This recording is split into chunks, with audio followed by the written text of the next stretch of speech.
ಇದೊಂದು ಟ್ರೋಲ್ ತುಂಬಾ ವೈರಲ್ ಆಗ್ತಿದೆ, ವಿಡಿಯೋ ಹಾಕ್ತೀನಿ, ನೋಡ್ಕೊಂಡ್ ಬನ್ನಿ. ನನಗೇನಂದ್ರೆ ಇವತ್ತಿಗೂ ಅಷ್ಟೇ ನಾನ್ ನಮ್ಮ ಅಮ್ಮನ ಜೊತೆ ನಮ್ಮ ಅಪ್ಪ ಅಮ್ಮನ ಜೊತೆ ಕೂತ್ಕೊಂಡು ಕಂಫರ್ಟೇಬಲ್ ಆಗಿ ನೋಡಕ್ ಆಗಲ್ಲ ಅನ್ನೋ ಸೀನ್ಗಳು ನಾನು ಯಾವ್ದು ಮಾಡಲ್ಲ. Very good.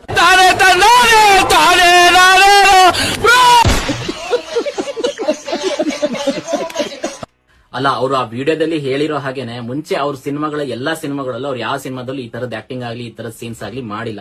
ಮುಂಚೆ ಮಾಡ್ತಿದ್ದ ಕನ್ನಡ ಸಿನಿಮಾಗಳಲ್ಲಿ ನಮ್ ಜನಕ್ಕೆ ಏನ್ ಬೇಕು, ನಮ್ ಕನ್ನಡ ಜನಕ್ಕೆ ಏನ್ ಬೇಕು ಅದೇ ತರದ್ದೇ ಸಿನಿಮಾಗಳನ್ನ ಮಾಡ್ಕೊಂಡ್ ಬಂದಿದ್ದಾರೆ.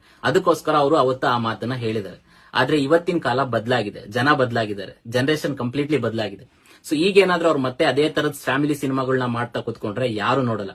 ಅಷ್ಟೆಲ್ಲ ಯಾಕೆ, ಈಗ ಇದೇ ಟಾಕ್ಸಿಕ್ಗೆ ಒಂದು ಫ್ಯಾಮಿಲಿ ಡ್ರಾಮಾ ಟೀಸರ್ ನ ರಿಲೀಸ್ ಮಾಡಿದ್ರೆ ಇಷ್ಟೊಂದು ಸಂಚಲನ ಕ್ರಿಯೇಟ್ ಮಾಡ್ತಿದ್ದ ಅಥವಾ ಇಷ್ಟೊಂದು ಹೈಪ್ ಅನ್ನ ಪಡ್ಕೊಳ್ತಾ ಇತ್ತ? ಅಷ್ಟೆಲ್ಲ ಯಾಕೆ, ನಾವೇ ಹೇಳ್ತಿದ್ವಿ ಯಾವ್ದು ಗುರು ಹಳೆ ಕಾಲದ ಯಾವ್ದೋ ಒಂದು ಫ್ಯಾಮಿಲಿ ಡ್ರಾಮಾ ಮಾಡಿಟ್ಟಿದ್ದಾನೆ ಅಂತೇಳಿ.